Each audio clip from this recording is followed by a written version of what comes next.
Have you checked the children? Your little master. Hi, I'm Chucky. Wanna play? Sometimes that is better. You're gonna need a bigger boat. Long days and pleasant nights, fellow travelers along the path of the beam. I'm known on this level of the tower. So I mean Fuego, and if you please, you join me here for a bit of palaver on Hail to Stephen King. That's Reza, y'all, and obviously Bienvenidos, and welcome to the horror show. Now, this is going to be an interesting, just revisiting, slight retread of sorts, but more so than anything else, it had to be done here on this program where I cover my beloved Sai King, that's right, El Rey, and that's because of the fact that when this program was initially just being broadcast on the weekly, remember when, like, you know, we used to actually get shows on the weekly, and then they were like, no, let's just binge it all at once, and now so many streaming services have found this odd, happy medium of sorts where they give you enough of a taste, like 3 episodes right off the bat, and then, you know, they start to, you know, continue tossing them weekly, whatever it may be. Back in 2016, on my personal YouTube channel, Fuegotainment, that has seen the ups and the downs, you know, in comparison, but keyword being 2016. And so this was before the legitimate King-assance of the following year in 2017, where so much as far as Sai King stuff was just seeing this King-assance, this resurgence, you know, because there was the first It remake, and unfortunately, The Dark Tower, but then also awesome stuff like, you know, Gerald's Game in 1922 and so on and so forth. But so the year before this whole resurgence of King interest, we had none other than this baby. That's right, 1922. And so this was produced by J.J. Abrams, and obviously Stephen King was on board to assist with this as well. But it was really, revisiting it 5 years later, it is just as impressive and has aged fantastically. And so, yes, even though I did individual episode reviews, myself, Marsha Parker, and Cecil Ayer, the founder of The Feast here at the Horror Show, I just really wanted to take another peek at this 5 years later and see if it still holds up.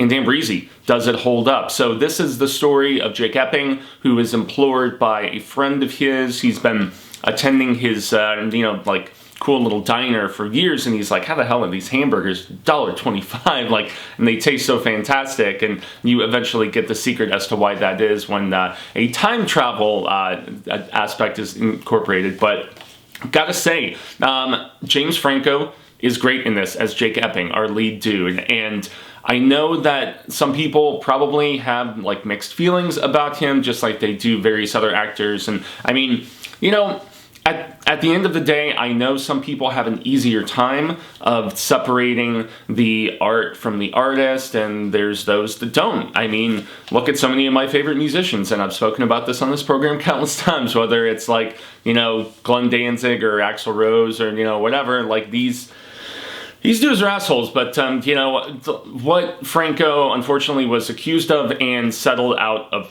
court over, yeah, it's a little bit more significant, but this is maybe my favorite thing that I have ever seen him in. He just embodies the conviction of this character, and you know, also the sweetness. Now, he's kind of derpy with Miss Dunhill, who becomes his love interest after he has made that said time travel aspect go down. But yes, for those who are unaware, this initially broadcast from, I believe, February 15th through April 4th on Hulu, and Hulu was still relatively new, and this was even before they started dipping their toe in, you know, with like the Castle Rock stuff and any of that, and still significantly better than those other efforts. I think this is one of the most accomplished Stephen King limited series, whether you're taking into account, you know, the mini-series of back in the day, you know, like The Stand, and later on stuff like Rose Red or whatever, you know, Storm of the Century,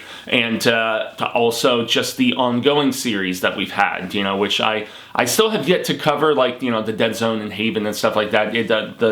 There are plans for that at some particular time, but it's the episode count more so than anything else, and just, milking an idea. I mean, turning the Colorado Kid into a show that just went like, what, 4 or 5 seasons with Haven. That's a little staggering to me. And even with the Dead Zone too, even though I've heard a significant more amount of praise for that one in particular. But this one is lean and mean in 8 episodes. Now, you do have to keep in mind that many of them, they go over the hour viewing point, but yes, the nice thing about having this is that I don't have to deal with those damn commercials, because I'm one of the cheapies with all of the different streaming services that I have. I pay for the lowest level of Hulu. I don't go for the ad-free, and I know it's only a few dollars more or whatever, but the show is edited and structured, in the fashion of anticipating commercials, like basically just like network TV, aside from the fact that this is very R-rated. Now, less so on the violence contingent, but most definitely on the language contingent. And I still remember checking this out for the first time as we were doing those individual week-by-week reviews, and I was like, damn, they're dropping their fair share of F-bombs in this, and I thought that was relatively amusing for whatever reason. But yeah, it's very adult, and it's not goofy, at least not in my estimation intentionally. There's some dialogue here and there. One instance in particular, as I was taking this in with Lady Catherine, over the course of the weekend, where she just doubled up and, laughed at some of the dialogue. But it was derpy dialogue between Jake Epping and Sadie Dunhill as their romance is starting to blossom after he has made his way back in time to 1960, 62 at that particular point. But, I mean, haven't you ever had an instance where there was somebody you were crushing on and you got nervous and you just like foot, insert to mouth sort of situation? Yes, I'm sure there's weird videos of that floating around on the internet, but I'm not here to judge or ascertain or whatever in that regard. Yes, when it comes to like the sweetness and just, I don't know, just being nervous, man. And it's still one of my absolute favorite romances of anything Sai King has done. So this initially broadcast 5 years ago. We just finished up a 5-year anniversary of it. April 4th would have been back in 2016, the proper time and stuff. But so, high school teacher, played by Franco, Mr. Jake Epping, the aforementioned, and he has this diner that he goes to, as I already specified as well, but he's also just kind of rudderless at the time. He's still getting fulfillment to a degree with his teaching, and most notably, he has a student that is like the janitor at the school that he works at, and yet his principal is, his boss, obviously, is like jaded and, cynical and all this other stuff. And even after this guy who was very late in life is finally getting a degree, he's, putting in for this promotion, and the, principal is cynical, and it's just like, man, whatever. He kind of freaks people out, whatever. And so Jake kind of gets that jaded sort of perspective, not just from his boss, but also the fact that his marriage has just crumbled. And even in the pilot episode, the first one, his wife is at that diner trying to get him to sign the papers, one for me, one for you, one for the lawyer, blah, blah, blah. And even though he's in like a relatively supporting role, Chris Cooper is also really good in this as well. And he is he's the proprietor of said place that just so happens to turn out to have a closet that will toss you back in time to 1960, shortly before Halloween in October of 1960 to be specific. And so the quest, basically, what is your quest, that he is, basically given, and that Chris Cooper's character has apparently attempted a few times and failed, is going back in time and averting the assassination of one John F. Kennedy. Big historical situation of significance here in the United States, but just worldwide, and more so than anything because of all of the different conspiracy aspects and theories that have floated around, as they say at one particular time in both this and the source material, which, granted, the source material from the November 2011 novel is definitely better, because you go back to Derry. He actually, he has various attempts at going back and spending a few years and then having to head back and set the reset button, because that is at least a part of the logic in this particular time travel story, is the fact that once you go back if you go back again, you have essentially reset anything that you have altered. And so, yes, the book is better and it's richer. You know, I think it's almost 800 pages if I'm not mistaken. I've read it a few times and it's fantastic. It is legitimately the book that I think restored a lot of faith in people's creativity coming from Sai King. And yes, and with good reason, you know. And there's also the dairy connection, you know, Bevy from the Levee and Richie dancing around in the park and interacting with Jake. I mean, yes, there is a lot of really, really cool stuff. So there is a bit of alteration that they had to go with just to make this series work. Most notably the fact that Jake has so much internal, like, kind of, you know, monologue and dialogue and so on and so forth, almost, dare I say, Pet Sematary-ishness without the, obviously without the hardcore horror vibe, although the series does definitely, I think, play up some of the thriller sort of situations a little bit more so than the book does. The book feels to me much more so like the All-American novel, whereas, you know, people, when they think of Stephen King a lot of the time, they want something that's going to get their pulse racing a little bit. And this definitely plays up those moments, especially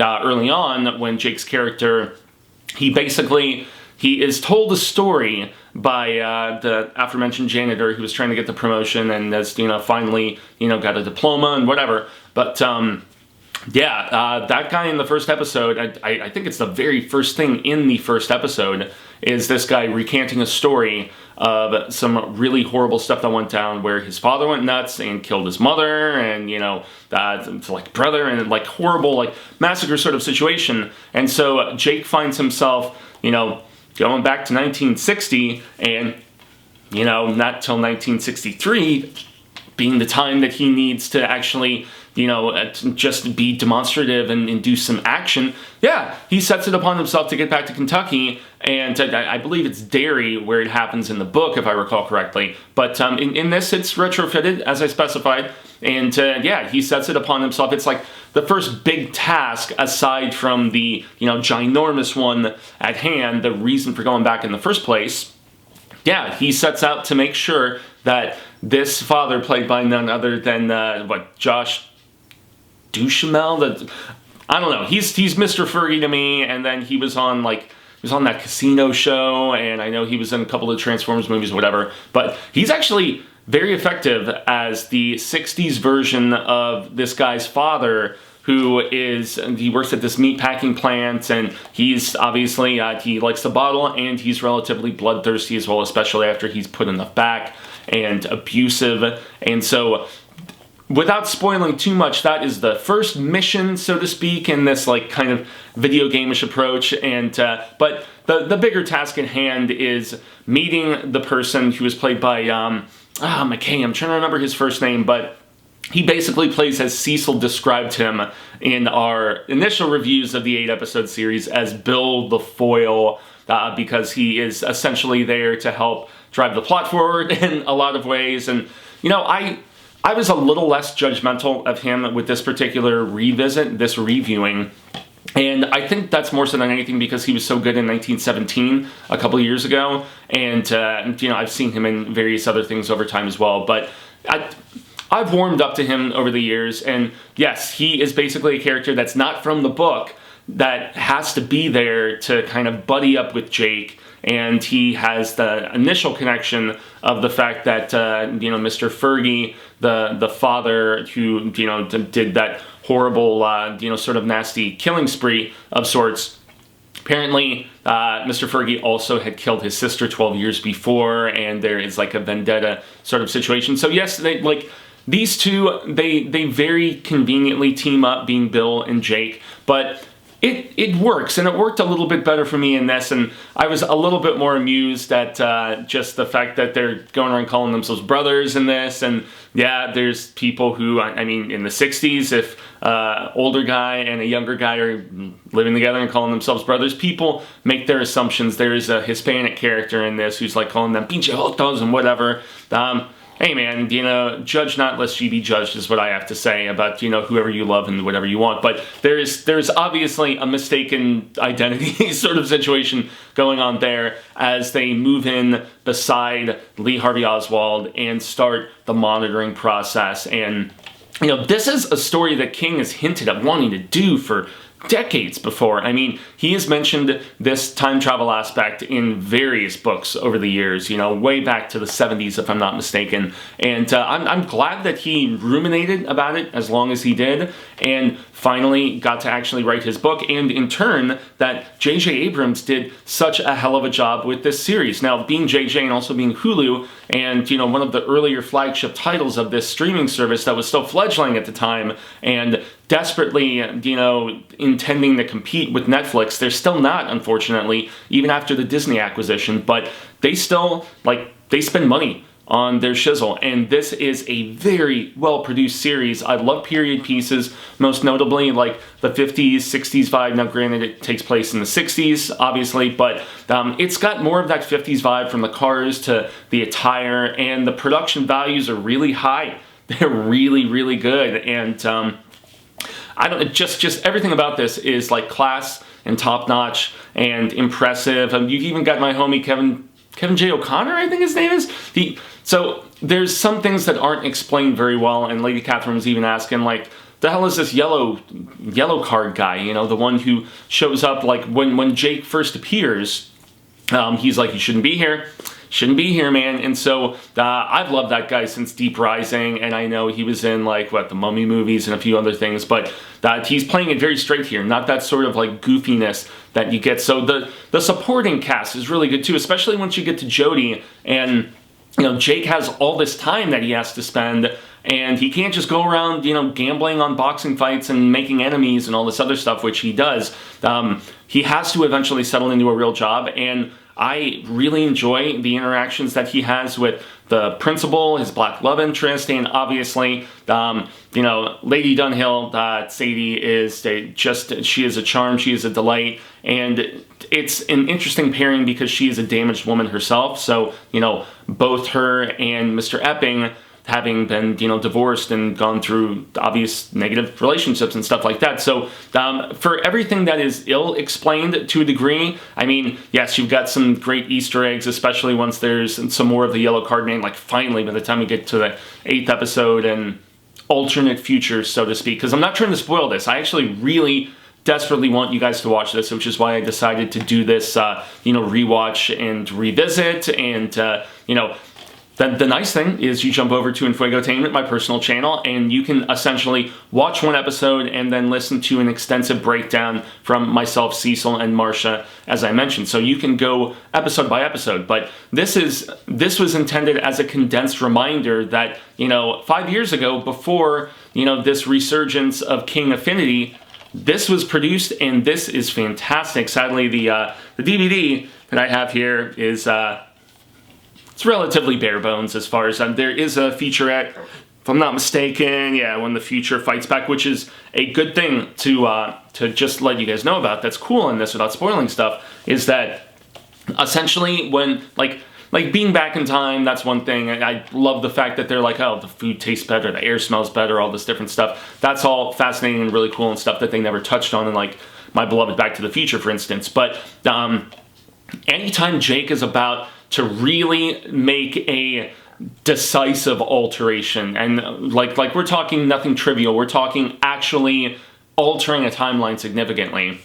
The future, the past, basically pushes back. The timeline starts to manifest stuff in his way to stop him from changing things, and whether it's, car accidents or whether it's just uncharacteristic things transpiring, it's really cool the way that, the timeline basically wants to remain set within its way, and especially when he's trying to stop that family massacre from transpiring. And then, of course, in the grand scheme of things, the assassination of JFK in November of '63 was far bigger and far more just decisive and, conclusive and monumental as far as not just American transpirings, but the world. nonetheless, I really like that very simple idea that, if I'm not mistaken, migrates over from the book, because it's been a minute since I've read the book as well. But yeah, that like the television series especially really makes it of note to just pay attention and acknowledge the fact that no, things are the way they are for a reason, and if you try to mess with them, yeah, there's a pushback. And so it's really fascinating. And at the core of it, you also have this really endearing love story of these two damaged people who find a way, and just, man, without spoiling stuff, the very end of this series, which is the same as in the book, there is a certain school dance sequence that legitimately brings me to tears at just the thought, let alone actually seeing it, you know, like manifested and played out on the screen. It's such a beautiful moment. And also that there's just the fact that maybe Sleeping Dogs line, maybe you should leave things the way they are, and that's the other moral paradigm that this series and the book obviously as well, which I can't recommend enough, and you know, on top of this great series, sometimes you are supposed to just leave things as they were, and that you know, it's almost like you try to mess with stuff and it could potentially become worse in the long run. So I'm not here to spoil whether Jake is successful, along with his sidekick Bill the Foil, of trying to stop that terrible thing from transpiring in Dallas in 1963. But nonetheless, it's a fascinating question to pose about whether we really should be trying to change things. And so it's in some ways, dare I say, the anti-Back to the Future in that sort of regard, because changing things doesn't always mean they're going to legitimately be better. And just that whole moral quandary, that's one of the best things that both the book and this fantastic series from J.J. Abrams leaps and bounds. That's the thing, man. Leaps and bounds better than either of the two Castle Rock efforts. I'm hopeful this Overlook series that JJ is producing right now could be pretty dope. But, before any of that stuff, there was none other than 11/22/63, which was done way back in February of 2016, celebrating its 5-year anniversary. Seriously, you can get this on, Amazon. I think I got it for less than $20, but you can sign up, I'm pretty sure, for a free Hulu trial, and you can just breeze through this, and you can see all of the awesomeness that is, Jake Epping and his various adventures, the slight silliness of, Bill the Foil lusting over Marina, the wife of Lee Harvey Oswald, but more so than anything else, I just adore the love story here. It warms my heart, and, tragic as it may be at times, everything is well done, including the expansion of the stuff with the husband. Sadie is actually, she doesn't have the same essence of darkness that she does in the book, because in the book she's kind of a boozer, and so on and so forth. But yeah, she is sweet Goldilocks gold in this, and yes, despite the fact that everybody assumed that Franco was on his way to Oscars with a Disaster Artist, and a lot of stuff was unproven, settled out of court, and that's really, I guess that's really the only justification that I can say about him and some people who may have misgivings about being supportive of this piece of work, because there is a eclectic cast, and so much money and care and consideration was given to such a significant subject matter with regards to this. And does it go off the rails here and there? Of course. Does it, even at only 8 episodes, does it kind of drag on at times? Sure. But just think about how, just the slog of just hanging out for all those years, waiting for this moment to transpire to see if you can actually alter things.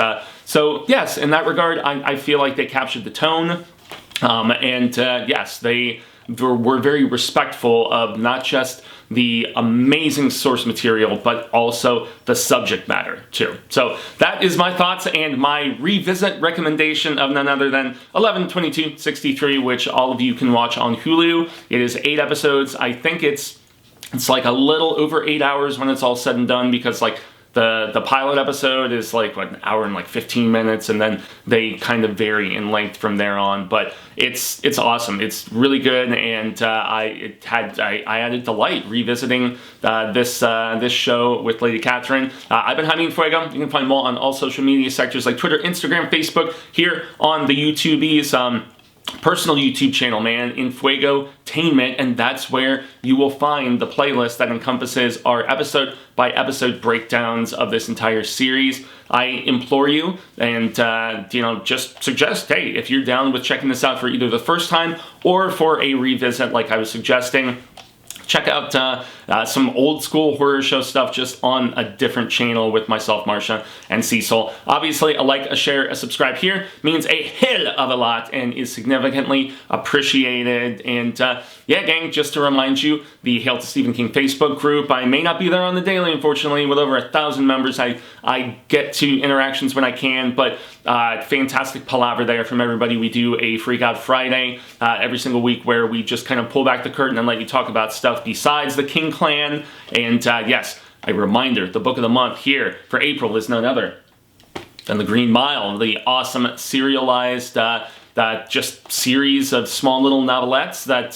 celebrates a 25th anniversary this year. So at the beginning of May 1st, as a matter of fact, that's when we're going to be just discussing that in spoilery detail, and that will be the final live Hail to Stephen King before the big channel relaunch here on The Horror Show. So there's lots of fun stuff to anticipate, but more so than anything else, danke, arigato, merci. I cannot extend the grande gracias enough for anybody who is checking out this video. And yes, once again, 11/22/63 is rad status on Hulu. So, I'm Fuego. Y'all have been amazing, and until the Wheel of Ka comes around once more, hasta luego, San Amigos, constant readers and viewers alike, say thank you. Hopeful that we share more of this palaver sooner rather than later. And until then, remember to stay scad and read Stephen King. It's easy. Because if you haven't read this book, I mean, bam. But yes, this is a tremendous viewing experience as well.